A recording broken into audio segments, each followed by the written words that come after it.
Hi, I'm Maren. Welcome back to my channel, Maren Makes It. In today's video, I'm going to be teaching you guys how I tone my own hair color to get rid of the brassy highlights that I have. This is actually going to be a remake of a previous video I made. I want to make a more updated version with some changes that have happened and some different things that I do differently now in 2024 than in 2022 when I filmed my original video. So let's start just by taking a closer look at my current hair color up close.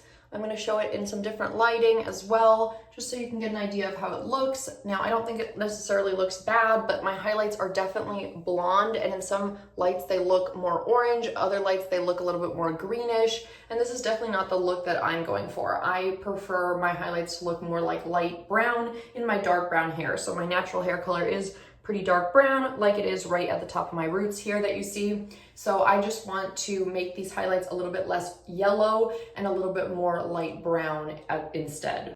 So that's what I'm going to be showing you guys how to do today.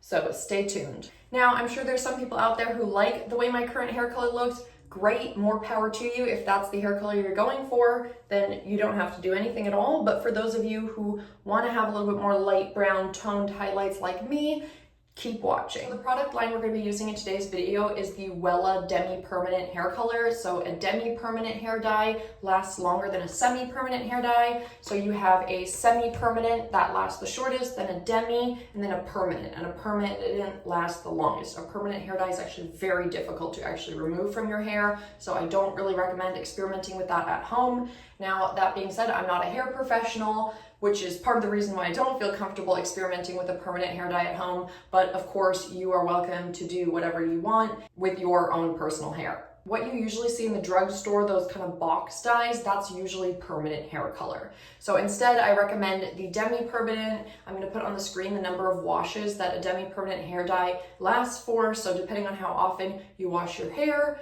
that will kind of determine how long this will last. So for example, if it says it lasts for 10 washes, well, if you wash your hair every day, that will last you a week and a half. If you wash your hair more like once a week, then 10 washes would last you 10 weeks, obviously. So more like 2.5 months. So when people ask me, sometimes people have asked me this in the comments, how long does, a demi-permanent dye last? Well, I can only tell you the number of washes that the company says that it will last for, and then the rest is kind of up to your personal habits for how long it will actually last. Because if you're washing your hair more often or less often, and also if you're in the sun more, that will impact how quickly or short that dye lasts.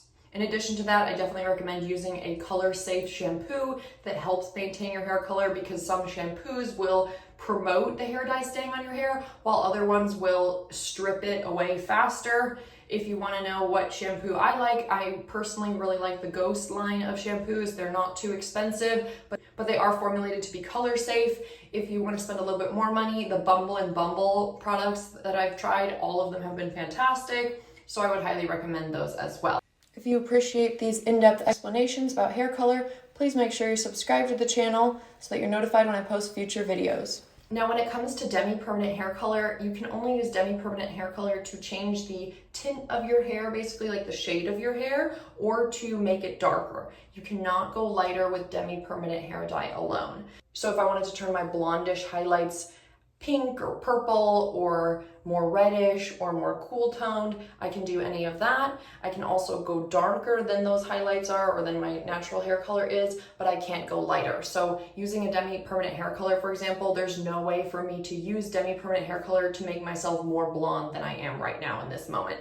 I would have to use bleach or something with hydrogen peroxide in it. Both of those will lift and lighten your hair color. I would need to use a lifting and lightening product to be able to get my hair to be more blonde than it is today. So in hair color theory, lifting and lightening are the same thing. This confused me a ton when I first started dyeing my own hair at home, but you can know now that when you hear the word lift and you hear the word lighten, they're actually talking about the same thing. And the two things in hair color that will lighten your hair are bleach and hydrogen peroxide containing products. I actually have made a whole other video too about how I highlight my own hair at home. I'll link that one down below if you've missed it, but that one will talk a lot more about the bleaching your hair at home process and how you can do that in a way that doesn't actually damage your hair. But for now, we're gonna focus on the Demi permanent hair color I'm using today and just getting these highlights to be more light brown than blonde. Step one is going to be to put on something that you don't particularly care about getting stained, because guess what? This stuff will stain. I also recommend taking out any earrings that are easy to take out and any necklaces, because the dye can also damage your jewelry. I do leave usually these little earrings on because they are harder for me to take out. You can use Vaseline also around your hairline to prevent it staining your skin, because this is dye and this will stain. That being said, you also need to cover your workspace so that you don't get dye on your counter, staining your counter. It definitely does stain. I have made this mistake before, and I have stained several white sinks in all my years of doing this in different apartments with hair color, and I could not use bleach to get it out of the white sink, I will say that. As for other materials I have here, I have some clips which I can use to help section off my hair. I have a kitchen scale here, which is useful for measuring out the dye and figuring out how much we need to mix. I have some rubber gloves here, which I'm going to be wearing during the process so that my hands don't get stained. I have 2 plastic bowls, which I'm going to be using for mixing dye. You really only need one of these. I guess I just have a backup one, but you do want something that is either plastic or glass. You do not want to use metal. Metal will react with the hair dye itself, and you're not going to get the result you want if you use a metal bowl for mixing. There's that Vaseline that I mentioned, which I can apply around my hairline and anywhere else I want to prevent dye from going. And these are going to be my different Wella Color Charm products. So I'm going to talk about these more in a moment. So anytime you're doing a Demi permanent dye, you're going to need 2 things. You're going to need this, which is going to be the box for the tube of the hair color itself, and then you're going to need a developer to go with that hair color tube, and that's what you're going to be mixing together. And I'm going to show you that whole process in a moment, but that's what you're going to be mixing together to actually activate the hair color, and then that mixture is what you're going to be applying to your hair. So I prefer Wella. I started using Wella the first time I ever dyed my hair at home, and I had such great results that I've never changed from using Wella. There are many other hair color brands though, of course, available, but this is the one I've had the best results in. And in addition, they are very affordable, so I just haven't seen a reason to change. Now, I'll show you what has changed though. Take a look at these 2 bottles.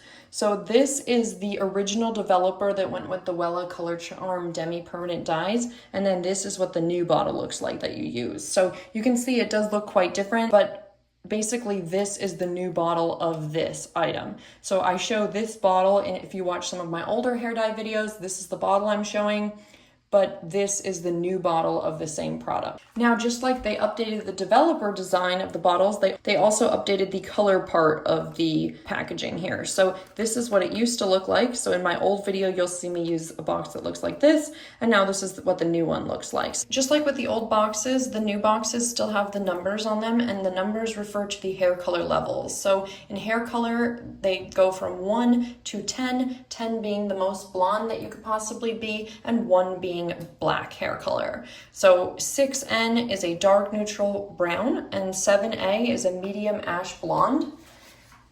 If you want to see a couple others just to see what they're called, 10A here is called the lightest ash blonde, and a 5N here is called a light natural brown. So you can get the idea that if this kept going to a 1, that would be a black color, and then the 10 is the light ash blonde color. The lightest ash blonde color is what it's called. The other part of this packaging you'll notice is that everything has either an A or an N after it. There are also other letters. So there's a W, there's an R, there's a V, there's a few other ones, but these are going to be the most common 2 you see. So N means that you have neutral undertones, and A means that you have ash undertones. Ash means more blue tone, so it's a cooler tone.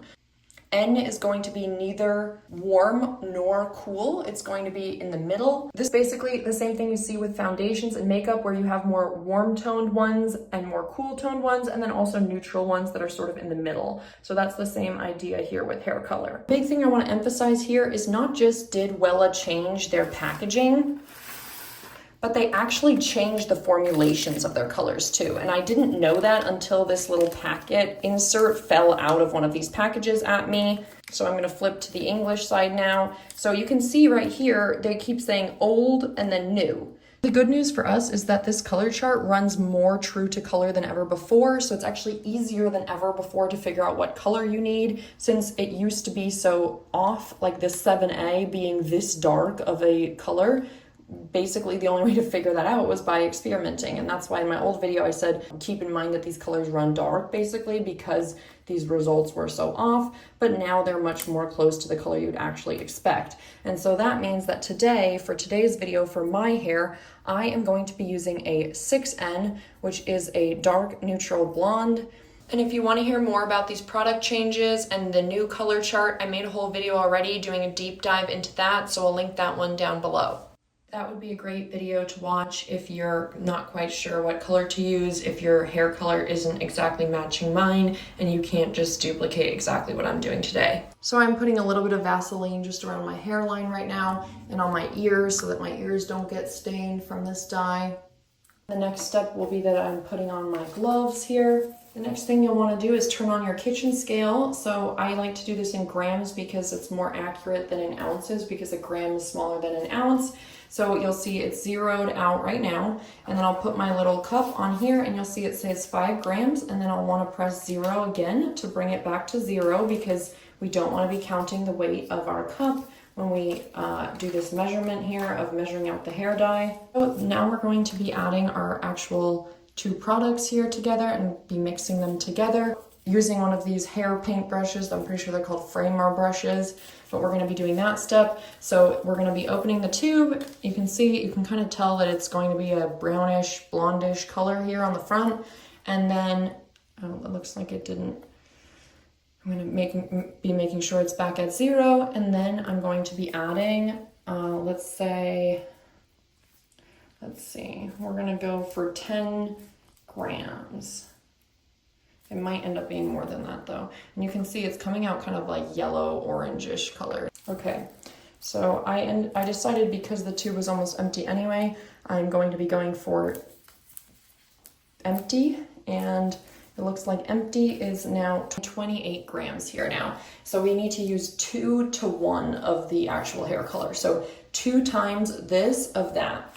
So I'm going to be going with the number 28 since that's what I first saw on there. I think because of this being a little bit uneven, it keeps changing, but that means we're going to need twice as much of this as we did of this. So we need 56 grams of this. So that how I got that was I did 28 times 2. 28 times 2 is 56. So how I'm going to get that now is I'm going to zero it out again. So we're back at 0. And now I'm going to try to get to 56 grams as I add this in. You can see the developer on its own is just white, whereas the hair color was sort of the actual color that it was supposed to be. So now what I'm going to be doing is I'm going to be mixing this up until it's completely the same in consistency. So right now you can see how it's sort of definitely not mixed well, and I can tell the developer from the color. We're going to want a consistent consistency in here. Keep in mind that from the second you start mixing, the color's developing. So that means that chemical reaction that's happening to activate the dye is starting the second that you start mixing these 2 together. And so it's very important to work really quickly once you start working on this. And that's why we took all these precautions with, covering the floor, covering our hands, all that, to make sure that once we have this ready to go, we can just apply it as quickly as possible without having to worry about any little drips or spills as we go. And so as you can see, I pretty much have the consistency now here in the dye, and now I can start applying it. Does it matter where you start applying it? Yes, it does. So you're going to start at the roots, because your roots are where your hair is the healthiest and the least open to absorbing the dye, and you're going to work your way down. It's going to absorb the fastest at the bottom. So unless you want a sort of reverse ombre look where the bottom is darker than the top, you're going to want to start applying at the top. And you do want to make sure to saturate the hair fully so that you don't get any streaks. So now when you apply, you can kind of use a combination of the brush as well as your hands to make sure it really gets in there. So I like to just make sure that basically my scalp ends up feeling wet. That's how I know that I've gotten it kind of in everywhere. If you have really, really thick hair, you can use these kind of little clips to section out your hair to make sure you're getting in here and do it section by section. I'm just going to start with the roots pretty much everywhere, including the back. The back is always the hardest to do when you're dyeing your own hair because, of course, it's the hardest to reach. But that's part of the reason why you mix a generous amount of dye, because then you can just sort of slap it on and put it everywhere without having to worry about running out and without having to be rationing it in any way, if that makes sense. I just heard some drip down on the floor, so good thing we covered our floor.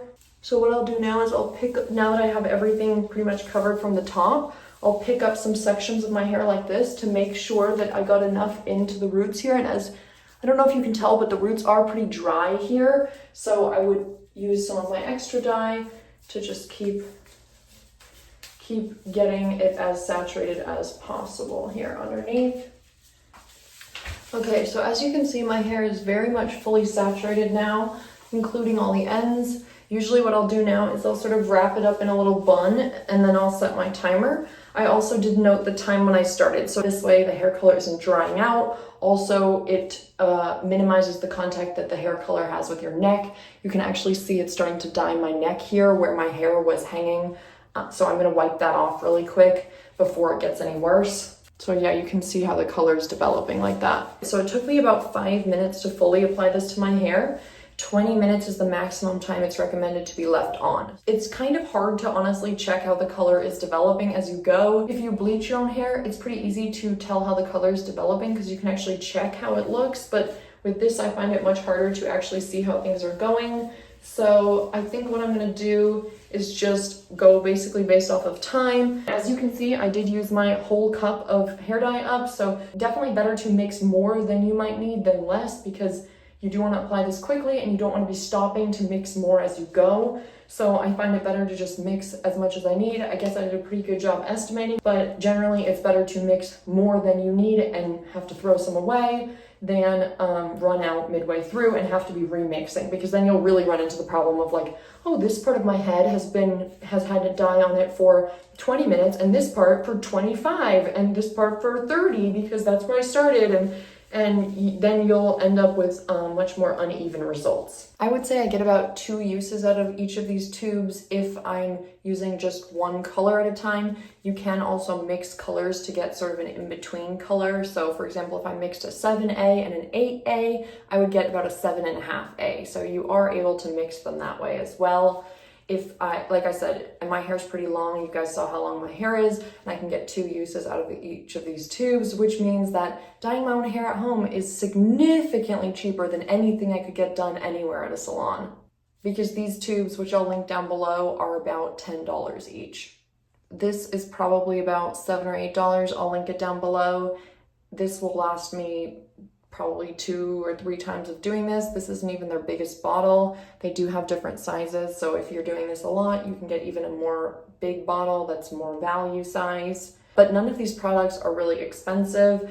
You know, I'm using a old yogurt cup to mix my dyes in. These framer brushes are $2 at a Sally Beauty, or you can probably get them even cheaper on Amazon. So nothing I'm doing here is very expensive. There's nothing that I could get done in a salon that remotely compares to anything I can do here at home on my own. So if you're trying to find ways to save money but still upkeep your hair, this is definitely something to consider. So it's been about 20 minutes now. As you can see, it doesn't really look significantly different from actually looking at what my hair looks like. You can kind of tell that the color has changed from the inside of this container, and you can definitely see it on my gloves. So do you see how I purposely didn't take off my gloves to kind of show you how the color developed, and what was kind of like a yellowish looking lotion before has kind of dried into something brown kind of looking instead? That kind of gives you an idea of how the dye is developing on your hair. And I'm ready to wash out this hair dye. So what we're gonna do now is we're gonna wash out the dye. We're gonna basically just run water through your hair. No shampoo, no conditioner yet at this point. You're just running water through your hair until the water runs clear underneath you. So you can do this in the shower or you can do this in the sink. I'm gonna do it in the sink so that I can show you guys the entire process, although I do usually just do it in the shower because it's kind of easier than the sink, but I want to make sure to document the entire thing. When the water finally runs clear, which will take a moment, it will take much longer than washing out regular shampoo, you can do conditioner. So you're not doing shampoo this time around with your hair, basically because the dye is too fresh and can be washed out by shampoo. It is like still setting into your strands of hair, so you don't want to immediately be basically tearing it back out by using shampoo immediately. Now the next time you wash your hair after this, you're good to use shampoo, but for this time we're just doing conditioner. So now once I have all the conditioner washed out, I'm gonna put my hair in a towel. I would personally recommend using a towel you don't particularly care about, just in case you messed up and have any dye left anywhere on you. That way you're not staining your favorite towel, but obviously this is, totally up to you. Before I show you guys the final results, let's go over the rest of the cleanup. So these cups and paintbrush can totally be washed out. I've actually never bought a new paintbrush because they can always be washed out. And so in the 4 years of doing this, I've actually never bought more than just the 2 of them that I have. Totally reusable. In terms of the other stuff, the paper I had covering the counter, that stuff can all just be rolled up and thrown right into the trash, which makes the cleanup process honestly very easy. As you can see, my bathroom is basically back to normal within a few minutes here. So now I'm gonna blow dry my hair so I can show you the final results. So before I show you the good final results that I'm happy with, I'm going to show you what happens if you leave the dye on for 25 minutes, womp womp, because you're filming while doing this and you lose track of time. This is all still with our same 6N dye. Now, I don't think this hair color looks bad necessarily, but it's definitely significantly darker than what I wanted the result to be. I can still see medium brown highlights kind of contrasted against my dark hair, but the overall color is just a lot darker than I was going for. Now, in the moment where this happened to me and I'm sitting there with hair that's a lot darker than I wanted it to be, I had to remind myself that freshly dyed hair is the darkest that your hair color will ever look, and a Demi permanent hair color fades when you wash it. So I knew that in about a month, I'd end up with the color I had actually wanted in the first place instead. But I was very grateful in that moment to have not used a permanent box dye like a lot of people get at the drugstore. Now, let me show you the results after 15 minutes of leaving in that very same 6N dye. And yes, I did have to wait several months for the next time I redid my hair to refilm this entire video. So if you appreciate the extra effort I did in doing that, please give this video a big thumbs up. I would really appreciate it. Anyways, you can see that after 15 minutes, my results are much more medium brown with light brown highlights, which is exactly what I was going for. Any brassiness, any yellow or orange tones are largely canceled out. I'm especially obsessed with how these look outside in the sunlight, where the lighter pieces just catch that natural light so nicely.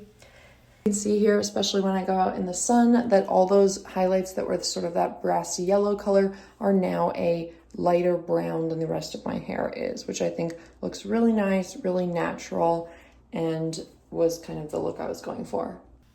Anyways, that is everything I have for you in today's video. Don't hesitate to put any questions in the comments down below. I know hair coloring at home can be very confusing, so I'm here to help. Thank you so much for watching. Bye, YouTube.